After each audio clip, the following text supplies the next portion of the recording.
Scooby-Doo papá. Y la cosa suena ra. Y la cosa suena ra. Scooby-Doo papá. Déjame sentarme aquí un momento, vale.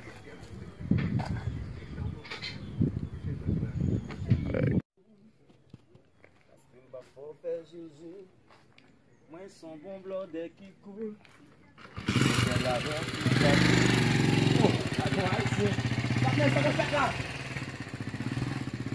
Comment il va te foutre dans zone là, pas des amis pour parler. Ils sont ici fait dans zone là.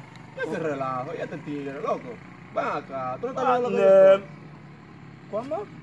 Vete media ahí, pero ven acá. Uno chateando, estos haitianos jodiendo la vida de uno. Pardon. Pon toi ici, pardon. Este tigre está loco.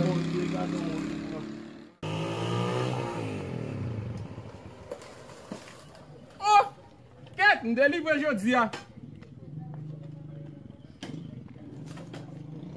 Zami sa ka fet la? Bonsoir.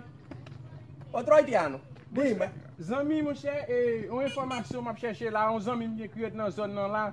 E pi yo di mse nan zon sa isi al rete, mon chè kom mou la ete ke a isi. Mpa kon sou ka bon mwen iti informasyon, s'il vous plaît. Los haitianos tienen a unos altos. Ahorita pasó uno diciéndome como tú ahora te di que información. Loco, yo no soy Google, yo no soy haitiano, papá. Usted no entiende, ¿eh? A be, ok.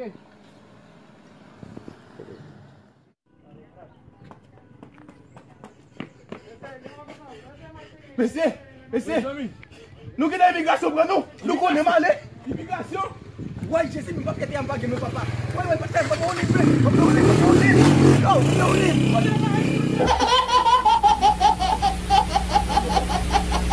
11 phones to bring